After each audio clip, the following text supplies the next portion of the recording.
आइए आज हम देखते हैं mathematics class 12th NCERT syllabus chapter first relation and function exercise 1.1 का क्वेश्चन नंबर थर्ड। आइए देखते हैं क्वेश्चन नंबर थर्ड क्या है। Check whether the relation are defined in set. इस सेट के अंदर आपको रिलेशनशिप डिफाइन कर रखी है तो आपको चेक करना है। एज ये रिलेशन आपको दे रखी है तो आपको बताना है ये रिफ्लेक्सिव है, सिमेट्रिक है या ट्रांजिटिव है, क्या है ये आपको बताना है। तो सबसे पहले हम इसके अंदर लिखेंगे जो आपको सेट दे रखा है। सबसे पहले सेट आपको क्या दे रखा है, फिर उसके बाद सेट के अकॉर्डिंग रिलेशनशिप को हम डिसाइड करेंगे। सेट आपको दे रखा है, सेट क्या दे रखा है, 1 2 3 4 5 6, ये सेट के अंदर दे रखा है। आपका रिलेशन क्या दे रखा है, आर, आपका आर दे रखा है A comma B colon B is equal to A plus 1, ये आपको रिलेशन दे रखा है। तो ये रिलेशन आपका कौन से फॉर्म में, सेट बिल्डर फॉर्म में। इसको नॉर्मल फॉर्म में लिखिए जिसको टेबुलर फॉर्म बोलते हैं। टेबुलर फॉर्म में कैसे लिखेंगे, देखिए ये सारी वैल्यूज किसकी है, ए की वैल्यू है, इनके अकॉर्डिंग आपको बी की वैल्यू आपकी मिल जाएगी इस रिलेशनशिप के अकॉर्डिंग। तो पहले आपने रखा ए की वैल्यू 1 रखा, तो यहाँ पे 1 रखा, ए की जगह क्या रखा 1, तो बी की वैल्यू क्या मिलेगी 2, ये क्या आ जाएगा 1, 2। फिर आपने यहाँ पे 1 की जगह क्या रखा 2, तो 2 प्लस 1 कितना आ जाएगा 3। जब ए की वैल्यू 2 रखी, मतलब फर्स्ट वाली वैल्यू 2 रखी, तो बी की वैल्यू क्या मिलेगी, बी इज इक्वल टू उससे ज्यादा आएगा ए प्लस 1, 2 प्लस 1 कितना आ जाएगा 3। फिर आपने 3 रखा तो 3 प्लस 1 4 आ जाएगा, जब 3 रखा तो कितना आ जाएगा 4। फिर आपने 4 रखा तो कितना आ जाएगा 5 आ जाएगा।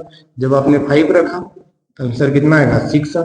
जब आपने 6 रखा, जब यहाँ पे आप क्या रखेंगे 6 रखेंगे तो कितना आएगा 7।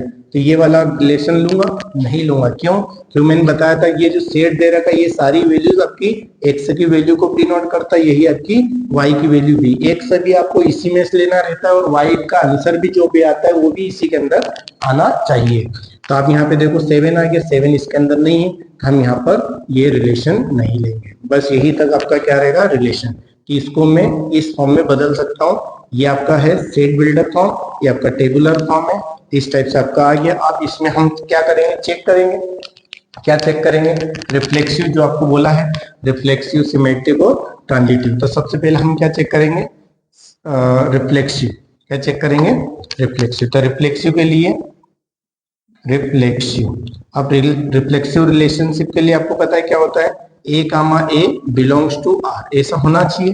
यहाँ पे आप देखो इस रिलेशनशिप के अंदर ऐसा कुछ मिल रहा है कि 1, 1, 2, 2, 3, 3, 4, 4, 5, 5 ऐसा कुछ मिल रहा है, बिल्कुल भी नहीं मिल रहा है। अब यहाँ पे लिखेंगे सिंस 1, 1, 2, 2, 3, 3 एंड सो ऑन 5, 5 और 6, 6, लास्ट में क्या है 6, 6,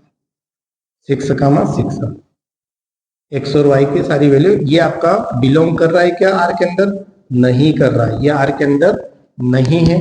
सो यहाँ पे क्या लिखेंगे, so R is not reflexive, R आपका रिफ्लेक्सिव नहीं है, आर आपका रिफ्लेक्सिव नहीं। इसके बाद में हम देखेंगे, रिफ्लेक्सिव के बाद में हम कौन सा देखेंगे, सिमेट्रिक देखेंगे। देखिए सिमेट्रिक कहानी, सिमेट्रिक की कहानी क्या पढ़ी थी आपने, ए कामा बी बिलोंग कर रहा है आर के अंदर, तो देन आपका क्या होना चाहिए, बी कामा ए ने भी बिलोंग करना चाहिए आर के अंदर। कब करेगा तो ही वो क्या होगा, आपका सिमेट्रिक होगा। तो ये देखिए यहाँ पे जैसे कि इस रिलेशनशिप में आपको यहाँ पे देखना है ना, ये रिलेशनशिप को हमने किसमें किसमें बदल लिया, टेबुलर फॉर्म में या रोस्टर फॉर्म में बदल लिया।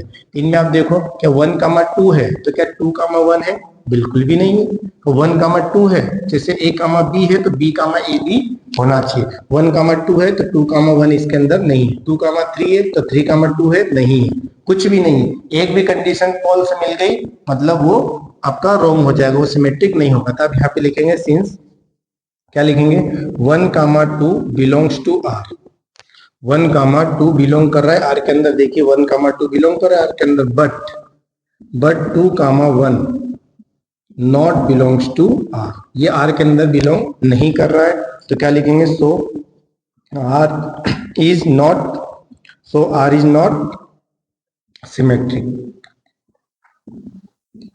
आर आपका सिमेट्रिक नहीं है। इसके बाद में हम देखेंगे किसका, ट्रांजिटिव का। देखिए ट्रांजिटिव कहानी क्या है,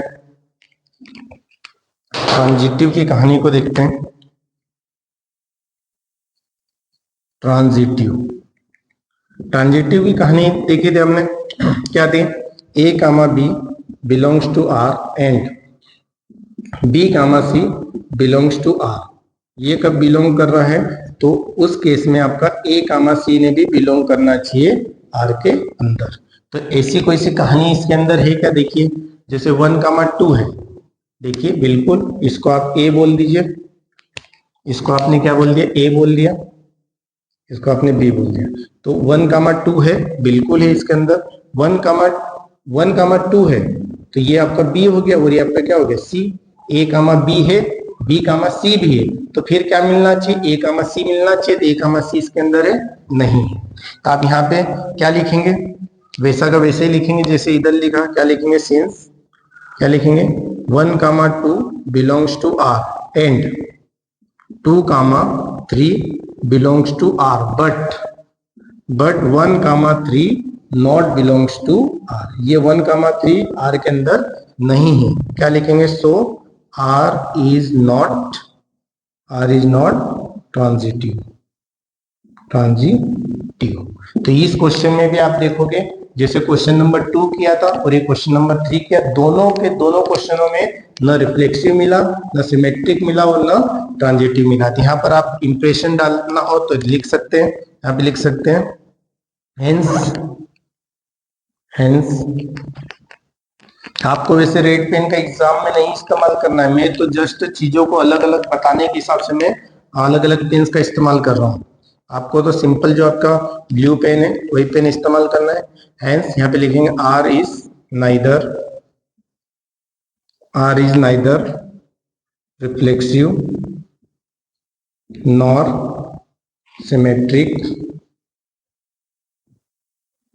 नॉर ट्रांजिटिव। यहाँ पे आपका आई थिंक आपको समझ में आया होगा। क्वेश्चन नंबर 3 होता है फिनिश, नोट कर लीजिए।